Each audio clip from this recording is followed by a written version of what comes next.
Welcome to episode 6 of season 5 of the Filmmaker Film Watcher podcast. I'm filmmaker Richard Di Gregorio. And I am Greg Ralph, Film Watcher. So this is quite a very special episode we have here. It is. Greg, why don't you tell us about it? I will. This episode's a bit of a tribute. And, you know, in our more delusional moments, Ricardo and I, we like to consider ourselves as being the cultural heirs of Margaret Pomerantz and David Stratton, who were Australian TV's much-loved film reviewing duo for just under 30 years. Oh, I love them. Yeah, I know. We have to work out which of us is Margaret, which is David, but let me go on. And if you go back even further in time for me, my two film touchstones growing up were Channel 7's Ivan Hutchinson here in Melbourne. Yeah, I loved Ivan Hutchinson as well. He's greatly missed.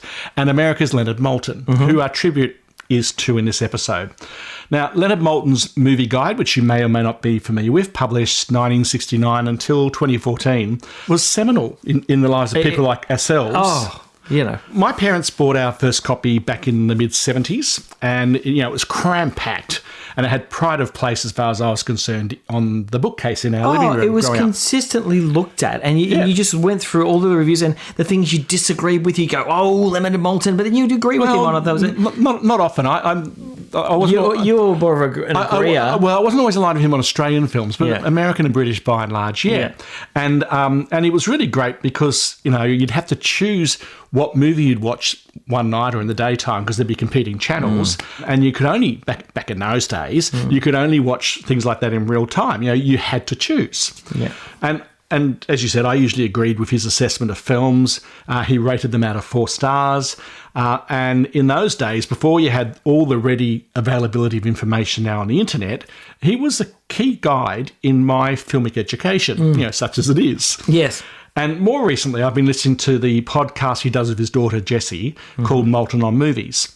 And I heard an episode way back in June 2019 where he chose a movie from each decade of the previous century and talked about these films as sleepers that, weren't sufficiently appreciated at the time of release or since. I will make sure that we put a link to that podcast episode in our show notes. Yeah, do. But what we thought we'd do today as a tribute to Mr. Maltin is that Ricardo and I have decided to review 3 of those sleeper films ourselves. Do we agree, disagree, and so on?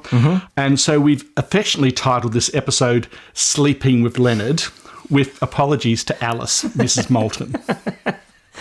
So the first film we're going to discuss is 1987's House of Games. And we're moving backwards in time. So that was the 80s film that Leonard Maltin chose.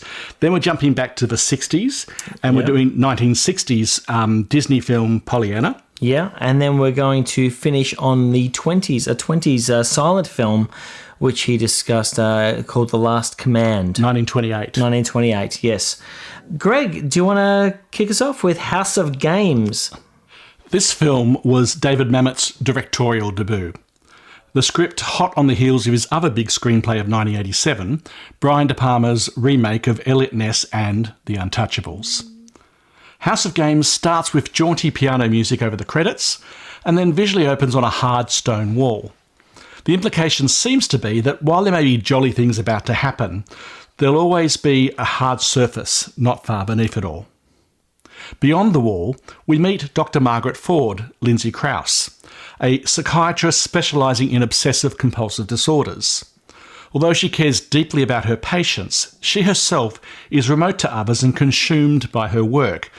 Dare I say she herself is obsessive. And she is a constant smoker, one might say compulsively. Out of concern for the safety of her patient Billy, a compulsive gambler, she goes to confront the man to whom he owes money, Mike, Joe Mantegna. She plays it tough, such that Mike agrees to cancel Billy's debt if Margaret helps him pull a con in a game of poker. She accepts and enjoys her role in the sting, coming alive in the process. Now, I don't want to give away the plot beyond that, as it's the movie's key draw card, pun intended. Let's just say that Margaret is emotionally and sexually invigorated as she is drawn into the world of grifters, and it's very much a male world that she enters alone. She participates and learns how cons operate, while learning, belatedly, what to watch out for herself. Along the way, we meet William H. Macy and J.T. Walsh early in their acting careers. Now, I saw this movie when it first came out 35 years ago and was very struck by its plot and by Margaret's journey. It stuck in my memory, and I was pleased to have the chance to go back and rewatch it. It did less well this time. Although I now knew the detail of the plot and could enjoy seeing how it set things up and then worked its way through, it also meant that I focused more on the characters and was dissatisfied. Margaret's journey now to me seems a little obvious. Initially signalled by her tightly slicked hair and judge-like robes, to be transformed to a fuller, lusher hairstyle, brightly patterned print, with big sunglasses and dangly earrings. Along the way, in the final act, she's dressed like a Hitchcock heroine. But that'd be okay. My problem is the stilted, highly mannered speaking pattern that Mamet requires of his key players, and sometimes the artificiality of the dialogue itself. I mean, who says, "Thank you, sir, may I have another?" when they've been shot and are obviously about to be killed? At times, I was reminded of David Lynch's Mulholland Drive, in the way people spoke and their big city USA environments. It's all carefully composed, not quite real. My critique here is of Mamet's directorial style, not of the actors or the script, mostly. The characters feel less like real people and more like parts that Mamet is moving within a board game or some highly stylised theatre. Perhaps that's his point, that the movie itself is a house of games for our amusement and befuddlement. Ricardo, did this film inspire your confidence? Look, Mamet's a fantastic screenwriter. Mm-hmm. You know, I love The Untouchables. Jesus, what a great film that is as well. Oh, yeah, I know you do. Yeah. You know, I think the script is fantastic, but I think you're right. There's a real stiltedness to the way they speak. Mm. It's very theatrical, and I think sometimes it feels unbelievable, really unbelievable. Like I agree with you there. But the twists and turns in this are fantastic. I think the major problem I have with it is Lindsay Krause. I think she's like a robot in this, and she's expressionless. I don't know whether that's the point. I wondered if she was meant to be in some kind of dissociative state. Yeah, but it's just so one note, one level all the time. Well, it'd be okay in terms of her character if he wasn't like that too. Yeah, but that's right. But he's. I quite like Joe Mantegna's performance in this. I actually quite like him quite a lot. I've liked him ever since I watched him in The Godfather 3. That's the first time I think I ever saw him as Joey Salazar. You know, the first time I saw Lindsay Krause was in The Insider. I hadn't seen her in much since before The Insider. She played a small role in The Insider. She was Al Pacino's wife in Michael Mann's movie. And I remember thinking, oh, she's quite flat in that role as well. So I think it's just, I can't warm to her as a character, her performances, and especially in this. But she was married to David Mamet at the time. Yes, that's right. And so you would expect that as a director and as an actor, they would have a relationship where he could have given her like notes, for example, on her performance. So this feels like this is what he wants from her. Well, if that's Mamet's direction in terms of directorial style, it sometimes felt a bit telemovie, a little bit. Okay. But it is very good. I mean, I think the script and the twists and turns and everything are very, very good. I just didn't love it. Yeah. I think that stiltedness of the performances just brought me out of it a little bit. No, that's how I felt. Yeah. First time around, not so much because I was so engaged with the plot. Now, since then, I've seen other programs, TV shows and movies that are dealing with the same kind of thing about con people and how the con can go wrong. Mm-hmm. So we talked earlier this season about The Sting. Yes. And TV shows like Hustle in the UK and Leverage in America. Mm-hmm. And I really enjoy those stories. Yeah. And first time around, I did enjoy this story. It's the characters or the portrayal of the characters that kind of brought me up short this time. I think the screenplay is brilliant. I think he's an amazing writer. I mean, think about what he's written. Glengarry and Ross, State and Maine, Wag the Dog. He's an amazing writer. I just think that maybe on his directorial debut, his direction of the performances were a little bit stilted and a little bit theatrical. The story carries this film. I think House of Games could be a theatre show. I think you could see it in the theatre. You know, when I said it would work in there. In my intro remarks, when I said about a highly stylised theatre, what I was trying to think of. I couldn't think of the name of it. You know those kind of theatres that, wealthy kids sometimes have in shows where they've got the moving sets from the side and so on? What's that called? I don't know. That's what it felt like. It felt to me that as a director, David Mamet had this little toy playhouse, and he was moving the characters around to tell the story. But it's not that not as bad as they felt like cutouts. Yeah. But they didn't feel real. But particularly for two leads. The script was strong enough to carry that all the way through. And even with this is the strength of the screenplay, I think. Even though I wasn't warming to Lindsay Krause's performance or the stilted way they were speaking sometimes, the script was taking me through. I really wanted to know what was happening. Yep. I think it could have been great, with in the hands of someone else. In the hands of maybe somebody else. But so I love the screenplay. So what are you giving it? I'm giving it a 7 out of 10 for the screenplay. Mm-hmm. I was erring on a 6, but I thought the screenplay was very, very strong, and I thought it carried me all the way through. And I think the twists and turns in it is enough, and they're really good. They're really good. So 7? 7. I'm giving it this different scores for the 2 times that I've watched it. Okay. So first time round, I would give it an 8. Oh, wow. Because I think the story is really strong and it's really interesting and, you've got no idea where it's going. Did you have a problem with Lindsay Krause? No, not first time around, because I wasn't really focused on a person so much as, what was going to happen to her, what was she going to do. But I did the second time around, but I don't think I'd blame her for that. I think that's the direction. It's so robotic and expressionless. I don't think one part of her face moved I think that, through the whole thing. Do you know, it's interesting. My wife then was watching it, was listening to it in the other room, right, yep. while I was watching, and she came in and said, "What are you watching? Is she meant to be an AI robot?" And I said, "No," and she goes, "Oh, from the other room, it sounds so robotic." Well, the other scenes I found really unbelievable this time around was when she was counselling the murderess in the asylum. Yes, I felt, and they were in front of those big white sheets where she was sitting, I felt like I was watching 2 actors workshop a scene. Yeah, I completely agree, because I actually thought that was happening at one point. Yes. And I thought, is this meant to be, it's not real, it's theatre? Is that meant to be a clue? It's just, first time around I would give it an 8. Second time now, I think a 7, because of all these things that we're talking about as issues. So I'm going to give it 7.5, average it out for the 2. 7.5? Yeah. You're giving it a half. You never give a half. I do. You need to go back and look. No. I gave Showgirls half. Yeah, but that was Showgirls. Hang on a bit. I don't think you've given a half to others. Do you want me to show you? No, I don't think you've given a half. Okay, we're doing halves now. Yeah. Okay. I will send you a spreadsheet. Okay.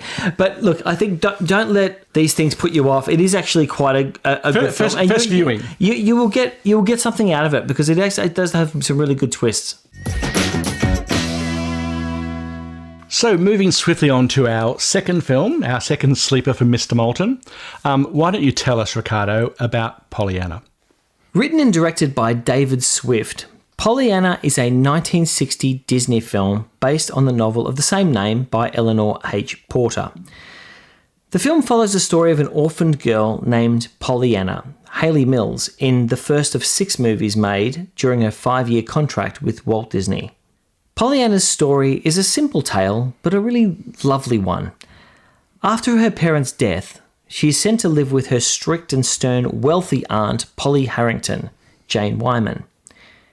Aunt Polly holds a lot of clout in the town and thus is not happy if any of the town go against her.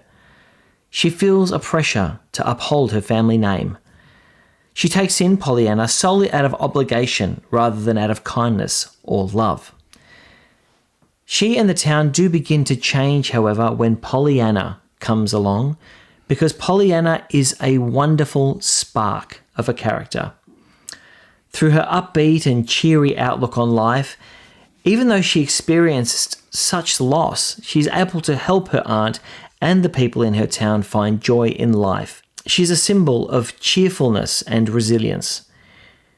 One of the really important scenes in the film is when Pollyanna encourages Aunt Polly to join in the Glad game. Now, this is a game that Pollyanna and her father invented. in which they try and find something to be glad about in any really difficult situation. Now, this scene, I believe, is the spirit of the movie and shows that Pollyanna's optimism and joyful nature can be contagious. It's a really gorgeous film, if a little too long. Scenes in the church involving Reverend Paul Ford, Carl Malden, go on way too long, I felt. The Reverend Ford is a really pivotal character in the film, as he's the town's minister and is a source of guidance and support for Pollyanna and her Aunt Polly. But those scenes in the church are just too long. And it's really interesting that director David Swift actually wanted to trim this movie by about 20 minutes to rearrange some scenes, but producer Walt Disney, who was watching the dailies, loved the film and wouldn't allow it and didn't give him the final cut rights. Sometimes producers have to trust their directors. I think visually there's beautiful colour in this film. It is beautifully photographed and there's such vibrant colour. Yeah. And Hayley Mills really shines. I think that's what really is the heart of the film. It's mainly due to Hayley Mills, really, who just carries the film. It doesn't even look like she's trying. No, that's right. Greg, what did you think of Pollyanna? I thought I might have seen this a long time ago. And I've never seen it. I'd never seen it. No, I hadn't. Once I got going, I realised I hadn't. I think what it was is, Disney used to produce these books that would have 4 or 5 page story versions of their films with a few photos in it. I think I would have read that years ago. So, and I wasn't sure about going into this. I agree. 2.25 hours is a long time for a kids' movie. It is. And it's not just a kids' movie, but, it's a long time. And, calling someone a Pollyanna is almost an insult. To say someone's a Pollyanna means they're kind of glibly happy, rather than have any depth to them. She's got so much depth to her. Yeah, well, look, I'll cut to the chase. At the end of the film, I was sobbing. Yeah. Which I was completely unexpecting. Once it got going, and, there's an opening shot that I actually found a bit disturbing. Yes, I found so there's I assume something like a 10-year-old boy. That's right, yes. And the first thing you see, your screen, and not on the big screen in the cinema, but my TV's fairly large. Your screen is filled with a young boy's bum. Yep. I felt the same way. And sort of his flanks, yes, his back, shoulders and back, and then the bum as he swings away from you on a rope. Yes. To jump into the river where all the other kids are playing, presumably naked under the water. At least that's fairly chaste. Yes. But I just thought, oh my God. I know. And I'm sorry, I had to go back and watch again because I could not believe I had seen what I'd actually seen. Yeah. And, for the start of a Disney film in 1960, obviously Morets have moved on. Yes. But so that kind of shook me a bit. And when it got going, I thought, okay, I'm going to watch this because we've agreed to watch it. Look, it was a revelation. For me, the pivotal scene was, in fact, the conversion of Reverend Ford.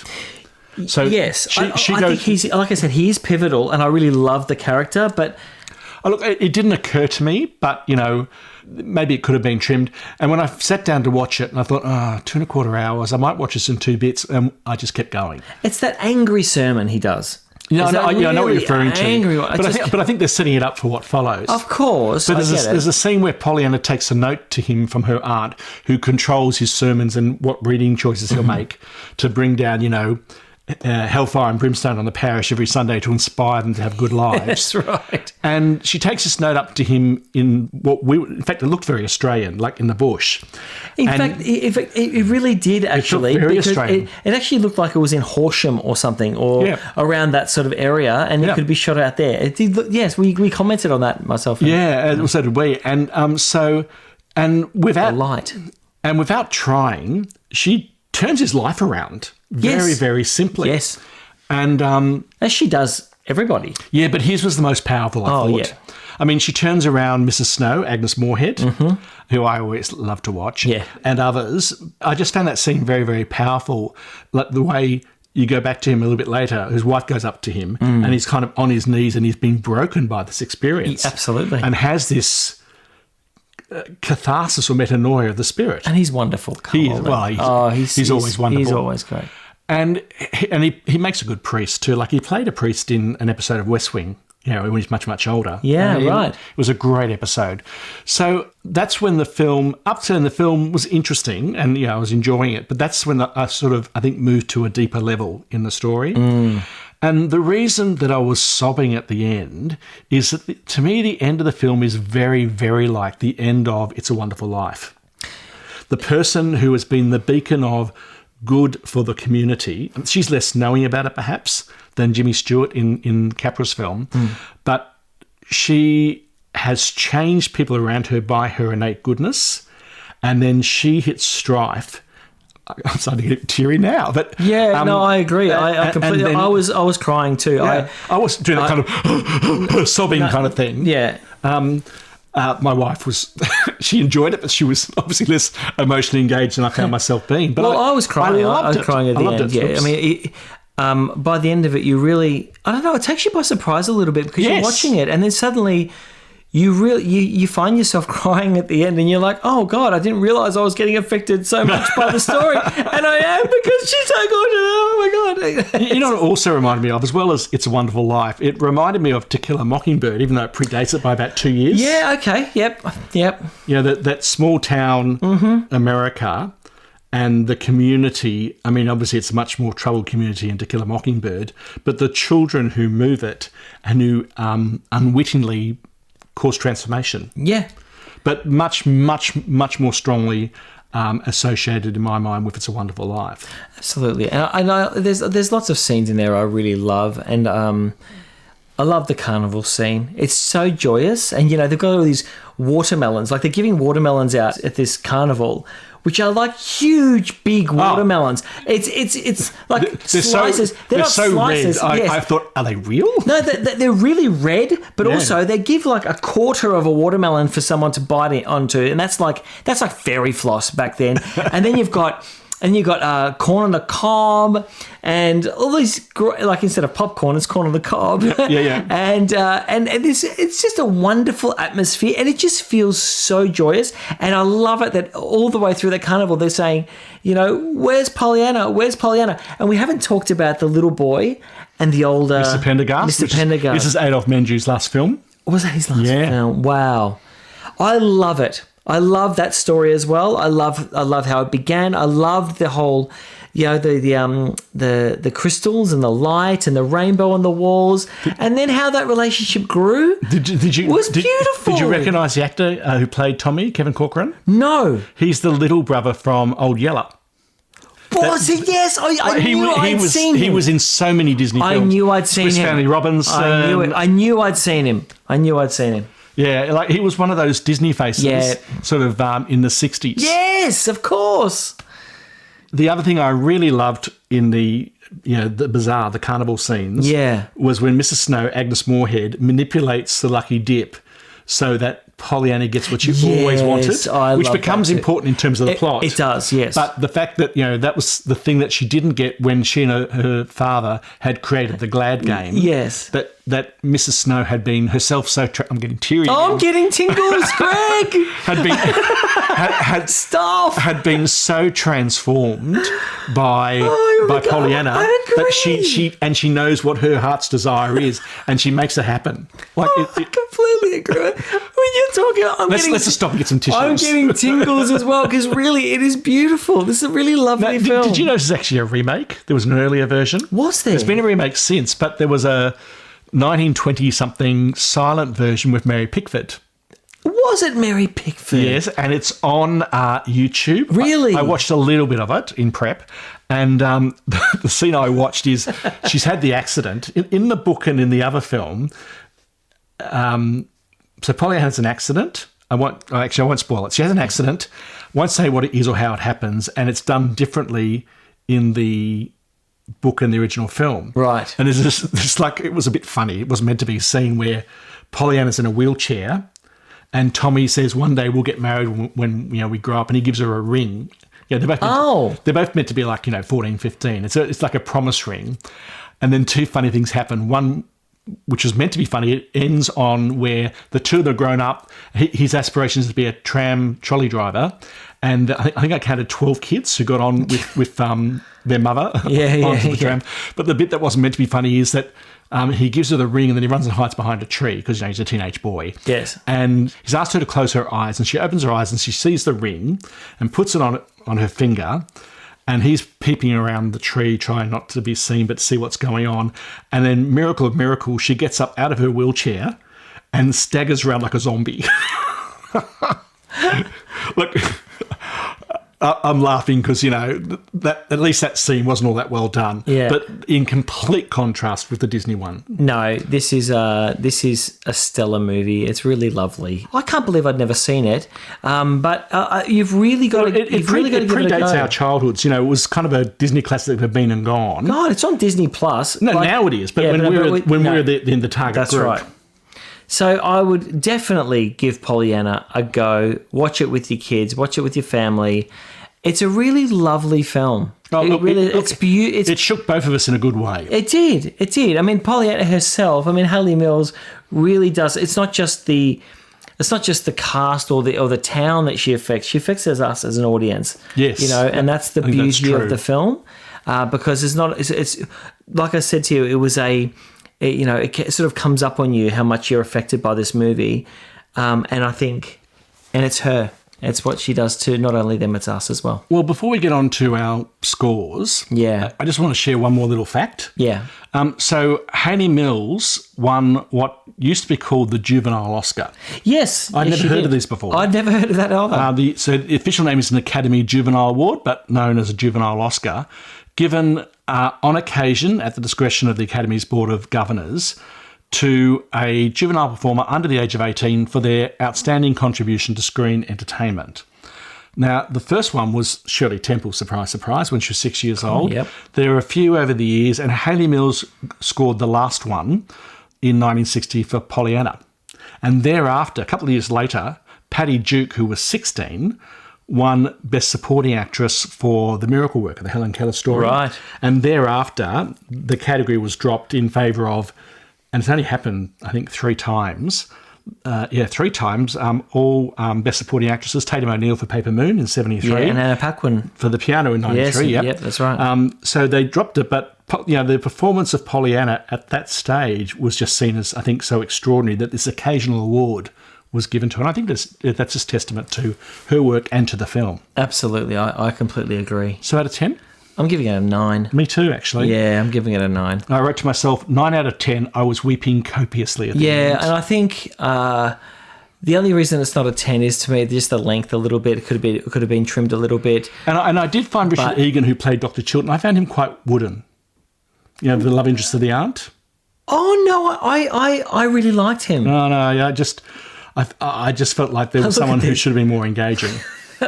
Lindsay Krauss wouldn't. You don't think that? Then so look, it's a bit. I quite liked him, actually. It was a bit long when I went into it, but then once it got going, I wasn't paying attention to that. It caught me up, and there's not a lot of films that really had me sobbing at the end. It's this. It's a Wonderful Life. Bizarrely, it's Sunshine on Leaf, the musical made out of the Proclaimers songs. Yep. Same thing, where I just feel so happy, and it's usually about a community coming together. It just catches hold of something deep inside of me, and it transports me. And this was one of those films. Yeah, I completely agree with Mr. Maltin here. Yes. So it's a gift. Thank you. So the third film we're going to discuss is 1928's The Last Command. Greg, take it away. Regular listeners to our podcast, and I'm sure they're out there, would know that I'm a big fan of Buster Keaton, and that Ricardo here is equally a fan of Charlie Chaplin. Absolutely.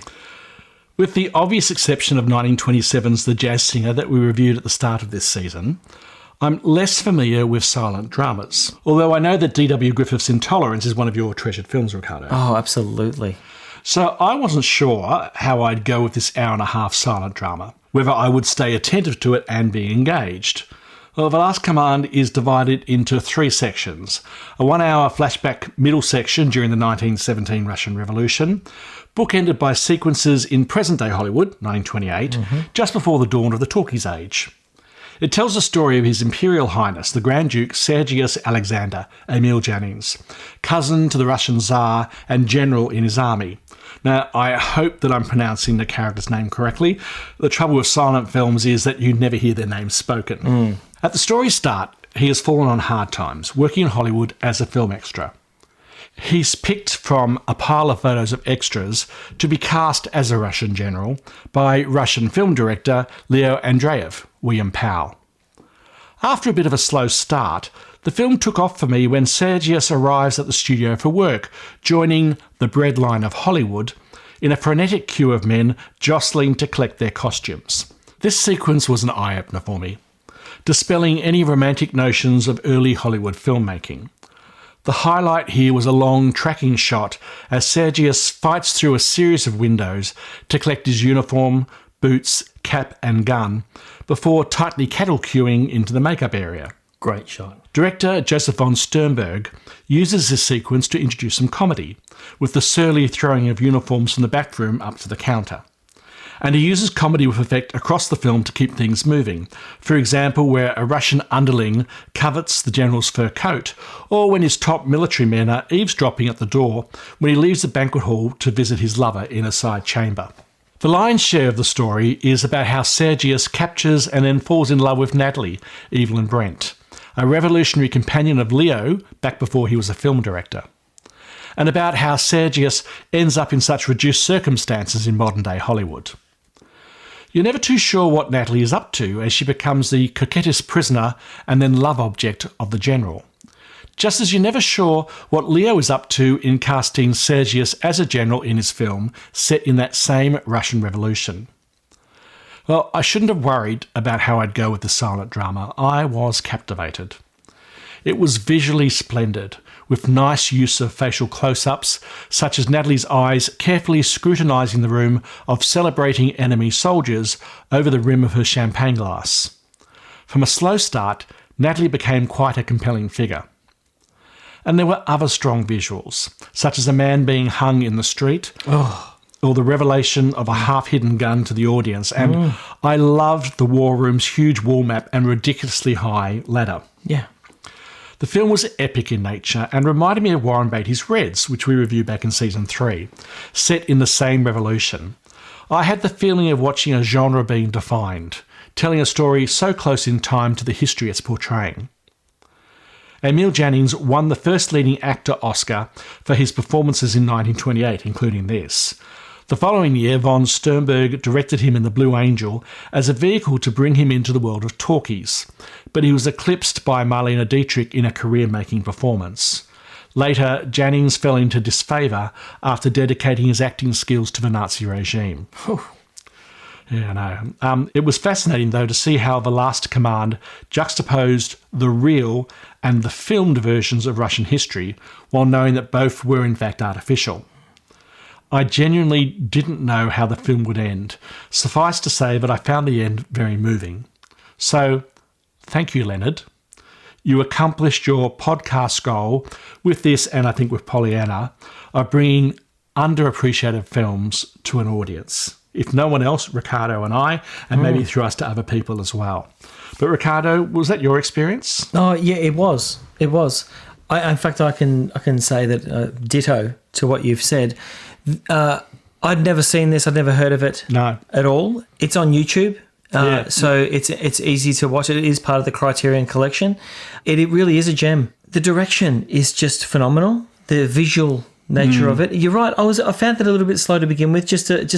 Well, I think any silent film now, when you've been watching just other films, it just takes you a little bit to get into it. It was also when he first got the call through his landlady that he'd been cast in this part, and he comes to the door. To me, that was a little over melodramatic, and I thought almost bordering on hammy. And I thought, I don't know. It was a little. I don't know. Yeah, it really took off once he got to the studio. Oh, absolutely. And you're right. That shot is so great, and you're right. There's no romanticism about Hollywood. It's shown from the other side of the counter, so you see this chaos outside, men jostling with tickets to claim their costumes, and him and this other surly guy moving through the windows while it's relatively calm on the counter side, but outside it's a maelstrom. Yes. But one thing I find, right, so I'm going to say ditto to a lot of what you said that I don't want to repeat too much, but I will say I would love some silent films to be rescored. Yeah. Okay, because the track overplaying it. Now, I'm not sure whether this is the original track or they've put other tracks over it.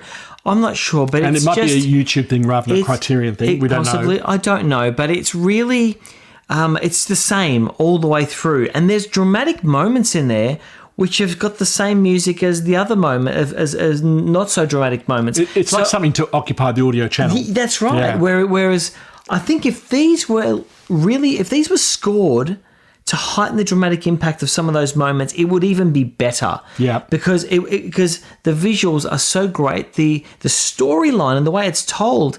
There's that moment which I just went, wow, this is so ahead of its time. When we're in the flashback, and the general and the film director have that moment where he hits him, the general hits him, and then they have this sort of moment as if we are going to see, we're going to see each other again. Okay. In the future. Mm-hmm. We will see each other again. And there was a sense of vengeance in the film director back then, as if he'll get his. Yes. So and that was a great moment. But you're right about the gun underneath the. They just half under a cushion. But then they kind of X-ray it. Yeah. Oh, look, there's some amazing. It's 1928. Yep. This is the last hurrah of silent films. Even the train. It was a great model, actually. A great model. Because I was looking at it going, I can see it's a model, but the smoke coming out of it was very, very good.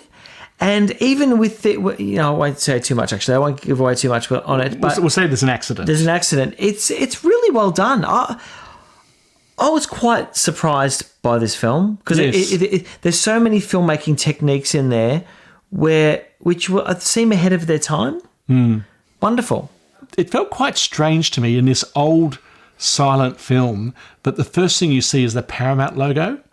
Like, I'm sure this is just my ignorance, but I wasn't expecting Paramount to be a silent thing. And interesting. And an early version of the famous logo at the mountain and I think the stars. But the other thing that caught my attention in the opening credits was the titles were written by Herman J. Mankiewicz, who's co-author of Citizen Kane. Oh, right. And I looked and thought, really? So before the film got going, I paused it. I'm hopping onto, Wikipedia or whatever. And Mankiewicz, at the end of 1927, so the year before, he was head of what was called Paramount's Scenario Department. And a lot of what he did, working across a whole lot of films, were these titles, the intercutting ones where you get a bit of description or, the dialogue at a key moment. And because it was a name that I was familiar with and then realised, he's writing these things, and I paid a lot more attention to it. And some of it was really quite poetic in parts, more, the descriptive kind of cards rather than the dialogue cards. But I'd never really thought about who writes these or even the fact that it would be someone different to who wrote the script. Like, I always assumed it's a Charlie Chaplin film. Chaplin, wrote the script and probably had the cards in there, and then they sort of made them look pretty and filmed them. The idea was actually quite a separate person doing that and doing that as a craft skill. Interesting. To me was very interesting in this film.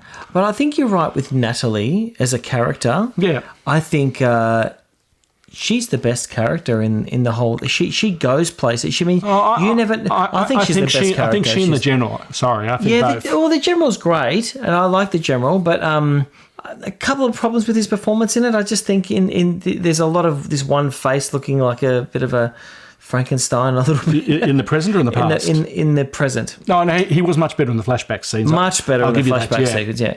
But Natalie actually has so much dimension. She starts to, you never know where she's going to go in it. So when she is a lover to the general, to she's going to murder the general, to she's a revolutionary, to she's helping him escape. Like, there's so much going on there, and she's playing so many different games. Well, so I invite you to compare and contrast her with Dr. Margaret Ford in House of Games. We're saying there didn't seem to be a lot going on there. With her, without the benefit of dialogue, you could see there was a lot going on. So much going on. Yeah. And a different character. She was playing one character in the white dress, but then when she's in her black dress, she's a different character. She's fiery. And she goes from coquettish to fiery. Yeah, and I think that dimension in the performance, there's so much going on in that character that she really had me going in the movie. It's surprising that we don't know her better, actually. I've never heard of her before. No, me neither. The other thing, the other visual, and I thought, to me, it felt like something new, but I don't necessarily know. But there was a scene when she was crying and the mascara was running down her face, that washed black down her cheeks. If it predates this film, I'm not aware of it, but I thought, that again could be something quite innovative. The other thing is there's another actor in this film called Fritz Feld. Now, I didn't recognise him by name.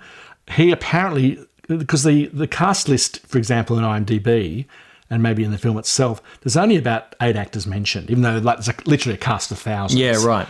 But somewhere in there, Fritz Feld is playing this revolutionary. Now, you and probably everyone else is saying, who? But he for me, will always be a character from Lost in Space in sort of the late 60s, I think. A character who appeared in 3 different storylines called Mr. Zumdish. And he was the character who'd go, fun, fun, fun. Right, that was him, and he just stuck in my childhood memory. So I'm going to have to go back and watch it at some stage and work out sound effects. When we said filmmaker, we actually mean sound effect maker, right? Yeah, Foley. Yeah, you have to go technical on me. But yeah, so I want to go back and see what he looks like as a younger man, and playing a different kind of character, I'm sure, because he was more a comic kind of figure later on. But he was one of those figures in my childhood viewing experience, and I want to go back and see, where is he? What was he doing? What did he look like back then? But look, but the ending was quite moving. Oh, very. It was, and because I didn't know where the story would end. No, and when they're reenacting the revolution, and you see they're thinking that he's a wonderful actor, but he's just reliving it. Yeah, and which the director Leo understands. Is a very powerful moment. And that's I'm getting tingles because that's quite a powerful moment there, and the understanding of the director to what his love for Russia and his cause. Yeah. During that, and that acceptance as well. It's really, it's powerful stuff. And it really is. He is. Great you only ending. realise gradually as the story progresses, and you certainly realise at the end that the general, Sergius, is a very noble character. He is an absolute man of honour. Absolutely. I mean, he takes a risk not sacrificing his men for this, for the Caesar. Yeah. Doesn't he do it first? The first time he does something to keep the Tsar happy, but this time the odds are much higher. Absolutely. And he protects his men. Well, he has to stage a fake fight sequence. Yeah. Where the people, they would probably have to die. Yes. And he says no to that. And that is a risky thing to do. Yeah. I'm so happy that I have seen this. Thank you, Mr. Maltin, yes, again. I love silent film, but usually it's amazing because you do tend to go with silent film a lot of the time. You go to the Griffiths or the Chaplins or the Buster Keatons. Well, usually the comedy. And, if you say to people silent movies, they're probably going to mention Charlie Chaplin, Buster Keaton, Laurel and Hardy. That's right. Maybe Harold Lloyd, maybe not. Maybe Mary Pickford, Douglas Fairbanks Jr., maybe. If someone knows a bit about films, but probably not. No. It's going to be those big 4 or 5. Yes. And so this whole other film, and for me, this whole other genre, because I haven't seen Intolerance, this whole other genre was an eye-opener. Yeah, absolutely. And the thing is, one thing I love now, we've got a great cinema in Melbourne called... Melbourne, Australia, called the Astor Cinema. Yep. And it is an Art Deco, beautiful 1920s. We've talked about it before, I think. We have. So I was fortunate enough to go see Intolerance, D.W. Griffith's Intolerance. Yep. And not your first viewing. And not my first viewing. Now, I've got it on video and DVD, and I've watched it on the small screen. But to see it on a 70 on a big screen, it just lifted it so much that I sat there for 3 hours and 20 minutes. I was in heaven. I was there by myself. I just went there and saw it. I was in heaven. And I think I would love to see The Last Command on the big screen. It really deserves it. Better scored, restored. It really deserves it, and it deserves to be played. It really does. It's a great film. Well, I agree. How would you compare it to Intolerance? Let me be the optometrist. Okay. Better or worse? No. Better or worse? Look, I love Intolerance. I just think it's played over, 4 time periods. I mean, it really is a stellar piece of work. Yeah, I would say Intolerance surpasses this, but this is a great silent film. And so your score? I'm giving it a 9 out of 10. You know what? So am I. Yeah. Oh, you should. Yeah. Thank you. Thank you, Leonard. But definitely, it's on YouTube, everybody. Just really give it a go. I mean, I know it's a silent film. A lot of people just go, oh my God, a silent movie, oh, boring. No, it's not. Maybe turn the music down a bit. Turn the music down a little bit. I think it's just one note through it. But it really is a great film. Yeah. So that concludes our Sleeping with Leonard episode. Sorry, Mrs Maltin. So again, once again, thank you, Mr. Maltin, for your Contribution. to film and film reviewing. Yes, over many, many years. Many years. So next episode 7, Yep. we are going to brush up our Shakespeare, Greg. We're going to brush up and we're actually coming back to our own times in all 3 films. So Yes. post 1987. Millennial Shakespeare. Yes. Although I quite like Brush Up Your Shakespeare. Yeah. Anyway, let's go for working Let's title. go with the Millennial Shakespeare. The first film we're going to be looking at is Kenneth Branagh's 1996 version of Hamlet, Now- the 4-hour version. Oh. I haven't seen any of these 3 films. Oh, wow. Have you seen all of them? No, I've only seen the Kenneth Branagh's Hamlet many times. Well, our second one is, we jump up to 2010, and it's Tempest, directed by Julie Taymor. Yes. And then we're going to come into the 2020s. Oh my God. 2021's the Tragedy of Macbeth from Joel Cohen. So we say goodbye, Leonard. We are the stuff that dreams are made of, but now it's time to wake up. See how it went from Leonard to Shakespeare? Oh, there we go. Well done. For marks. Yeah. So thank you, everybody, for listening.